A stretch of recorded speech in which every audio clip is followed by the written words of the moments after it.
बोलिए सियापत रामचंद्र भगवान की जय। जय जय श्री राधे श्याम। आपका स्वागत है हमारे चैनल मंगल ज्ञान दर्पण में। साथियों, पहले की तरह आज भी हम आपके लिए भगवान पुरुषोत्तम मर्यादा श्री राम की कथा और शंकर भगवान का भक्त रावण, इन दोनों की कथा हम आपको सुना रहे हैं और हम बताएंगे आपको कि इन दोनों में कितना अंतर था।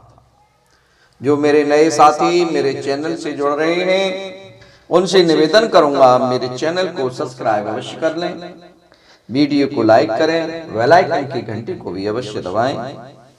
साथियों, श्री राम मर्यादा पुरुषोत्तम और शंकर भगवान के भक्त रावण, इन्हीं के बारे में हम थोड़ी सी चर्चा करेंगे। रावण के पास बहुत अधिक संपत्ति व धन था और वह सोने की लंका में रहता था और विश्व की सुंदरियां रावण के रनिवास में सोने की लंका को सुशोभित करती थी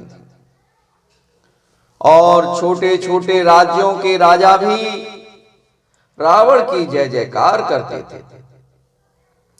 कुंभकर्ण, मेघनाद जैसे अजय योद्धा रावण के लिए प्राण देने के लिए तत्पर रहते थे, क्योंकि कुंभकर्ण मेघनाद को कोई हरा नहीं सकता था। उसके बाद भी रावण की आज्ञा का पालन भी वह अच्छी प्रकार से करते थे। रावण स्वयं भी वेदों का बहुत बड़ा ज्ञानी और विद्वान पंडित था। मृत्यु रावण के इशारे पर नाचती थी और वह जैसा कहता वैसे ही मृत्यु करती थी। रावण भगवान शंकर का बहुत बड़ा भक्त था और भगवान शंकर की बहुत बड़ी कृपा रावण को मिली थी।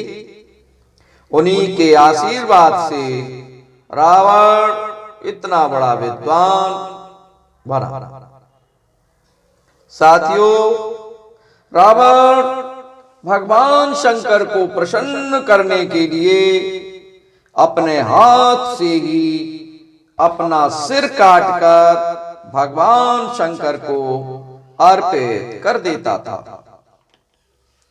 इतना सब करने के बाद भी रावण को तृप्ति नहीं मिलती थी और न उसको चित्त में शांति भी नहीं मिलती थी। इसीलिए रावण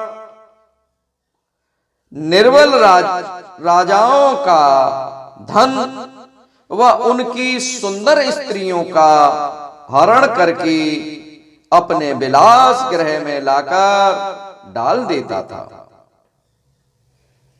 रावण ने महाराज कुबेर से उनका पुष्पक विमान भी छीन लिया था।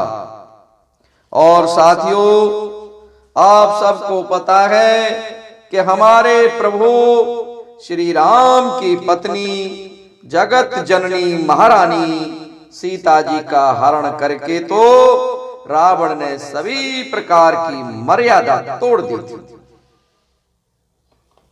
साथियों, इन्हीं के विपरीत हमारे प्रभु श्री राम के बारे में हम आपको बताते हैं। भगवान श्री राम ने अपनी ज्येष्ठता को त्याग कर, अपने अधिकार को छोड़कर अपनी माता और पिता की इच्छा का सम्मान और उनके वचनों को निभाने के लिए 14 वर्षों तक जंगलों व वनों में रहना स्वीकार किया था। नीति के विपरीत चलने वाले बाली और रावण का वध करने के बाद भी बाली का राज उसके भाई को और रावण का राज उसके भाई विभीषण को दे दिया था। भगवान श्री राम को राज्यों का लोभ नहीं था। श्री राम ने तो उनके भाइयों को ही उनके राज्यों को लौटा दिया था। प्रभु श्री राम ने तो उनकी माता ने श्री राम से कहा था कि राम के बन जाने के बाद भरत राज करेंगे। तब भी श्री राम ने कहा था, भरत अगर राज करते हैं तो मेरा सौभाग्य होगा। रावण के आचरण के विपरीत प्रभु श्री राम ने कभी भी विजत राजाओं की स्त्रियों की ओर नहीं देखा। प्रभु श्री राम ने तो सबका आदर और सम्मान ही किया। प्रभु श्री राम का मन तो सपने में भी स्त्रियों की ओर नहीं जाता था। श्री राम के आचरणों को देखकर ही तो उन्हें परब्रह्म परमात्मा कहा जाता है और वही मर्यादा पुरुषोत्तम ही है। श्री राम जी के आचरण का अनुकरण करके कोई भी व्यक्ति धन्य भागी हो सकता है। साथियों, हम आपसे निवेदन करेंगे, प्रभु श्री राम की बातों पर ध्यान दें। जैसे हमारे प्रभु राम ने किया है, उनका आचरण को अपने मन और दिमाग में उनके आचरण को उतारने। साथियों, इससे हमें